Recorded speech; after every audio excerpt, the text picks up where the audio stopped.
तूफान ज्यादा हो तो कश्तियां डूब जाती है, तूफान ज्यादा हो तो कश्तियां डूब जाती है, और घमंड ज्यादा हो ना तो हस्तियां डूब जाती है। तो बाबू घमंड करे तो करे किस बात पे, आज मिट्टी के ऊपर है तो कल मिट्टी के नीचे है कि नहीं है। तो वेलकम बैक और यूट्यूब चैनल एनटीए वाला, स्वागत है आपका हमारे यूट्यूब चैनल एनटीए वाला पे। जैसे कि आप सब जान रहे हैं कि इस चैनल पे सारे के सारे board model important question line by line शुरू कर दिया गया है। आप चाहते हैं कि आपका रिजल्ट बेहतरीन हो तो आज ही जुड़े हमारे YouTube चैनल एनटीए वाला से, क्योंकि एक तो पूरे गारंटी के साथ कहते हैं कि पूरा वीडियो अगर आप देखते हैं तो ऐसा नहीं है कि ये क्वेश्चन ये टॉपिक आपको समझ में नहीं आएगा, ठीक ना।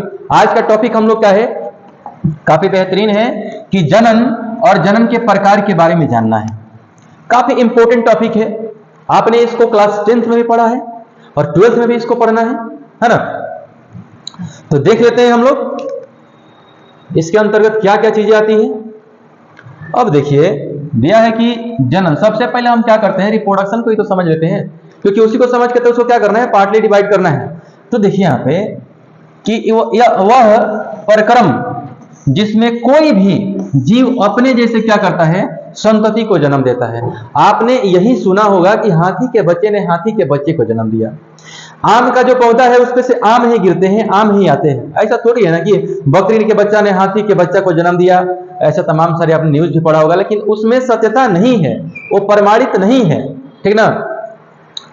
अब है कि जनन कहलाता है, तो आप ये समझ गए कि जो भी जीव है अपने ही जैसे एक नया संतति को जन्म देता है, इसे हम लोग क्या बोलते हैं, जनन बोलते हैं, रिप्रोडक्शन बोलते हैं। अब देखिएगा कि संतति के जन्म के बाद जब जो जीव क्या करेगा, जन्म ले लेगा, उसकी क्या होगी, उसके साइज में उसमें क्या होगी, वृद्धि होना चालू हो जाएगा। जन्म के बाद से वृद्धि होना चालू हो जाएगा, वह परिपक्व होने लगेगा, और उसके बाद से क्या करेगा, नई संतति को जन्म देती है।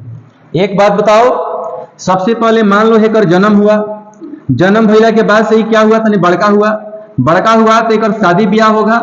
शादी ब्याह जब होगा तो ये क्या करेगा, ये रिप्रोडक्शन करेगा।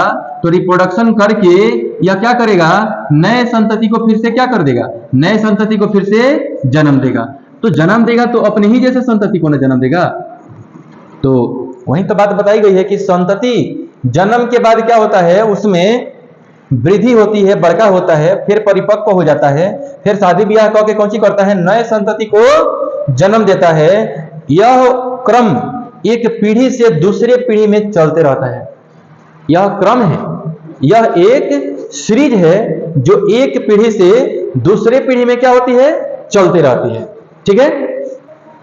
क्या है, यह क्या होता है, एक पीढ़ी से दूसरे पीढ़ी में चलते रहता है ना।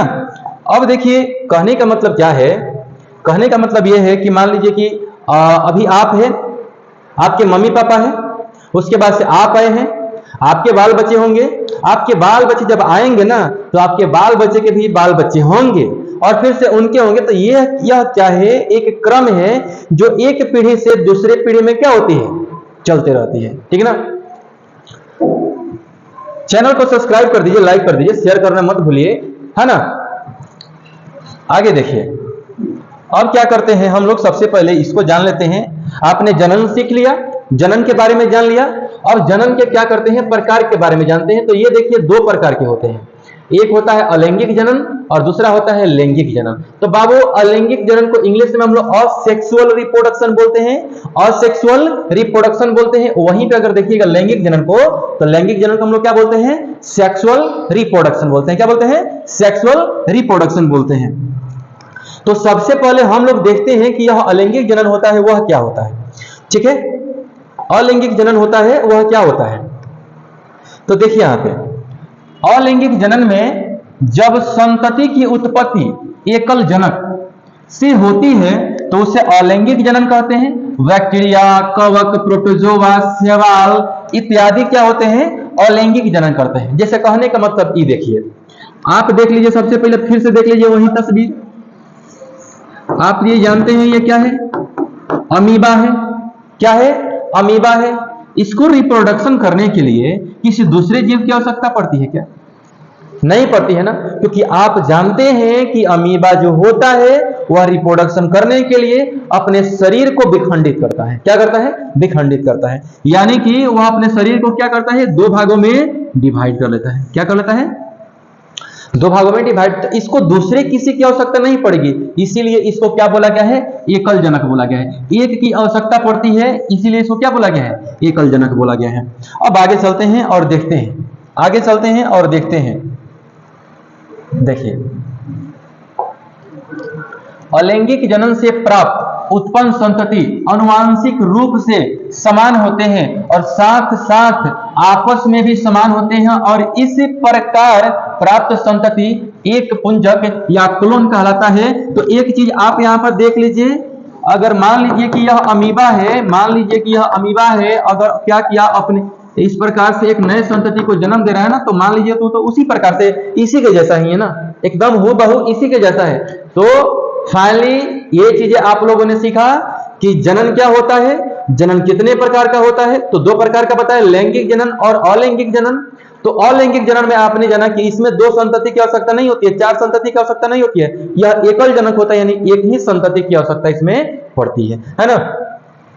इसमें एक ही संतति की आवश्यकता पड़ती है। अगर आप चाहते हैं कि इसी प्रकार का वीडियो देखने के लिए, तो आप एनटीए वाला यूट्यूब चैनल को आज ही अभी ही सब्सक्राइब कर ले, आज ही और अभी ही सब्सक्राइब कर ले, ठीक ना, ताकि आपका रिजल्ट बेहतर से बेहतर हो जाए। चलिए आगे देखते हैं।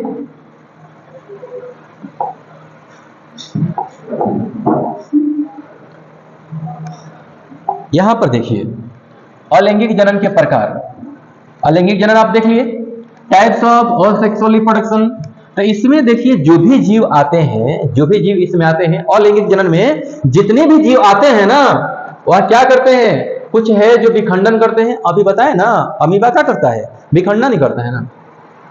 कुछ में मुकुलन के जैसे, मुकुलन के जरिए क्या होता है? जनन होता है। कुछ में क्या होता है? अपखंडन होता है, पुनर्जनन होता है, यानी एक ही है। कुछ में बीजाणु जनन होता है, कुछ में कायिक प्रवर्धन होता है, कुछ में क्या होता है? पुटी भवन होता है। क्या होता है? कुछ में पुटी भवन होता है।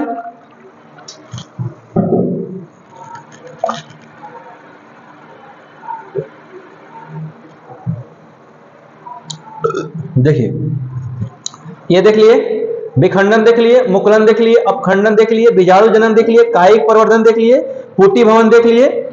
अब देखिए यहां पे इसमें और भी है, कलिका है।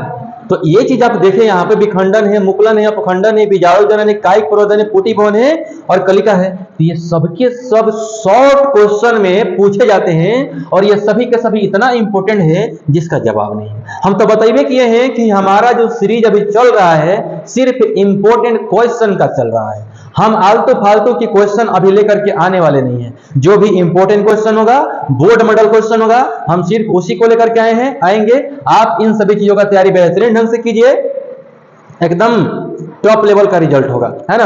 अब इस सब चीज का डेफिनेशन आप चाहते हैं कि नहीं चाहते हैं कि हम बताएं, और इसका पीडीएफ आपको हम फ्री में प्रोवाइड करें, ठीक ना, ये आपके ऊपर डिपेंड करता है। तो अगर आप चाहते हैं कि इस सबको हम क्या करें, डेफिनेशन वाइज ला करके आपको बताएं और इसका पीडीएफ आपको बिल्कुल फ्री में दें, तो कमेंट में जरूर लिखें कि इसका वीडियो बनाया जाए, है ना।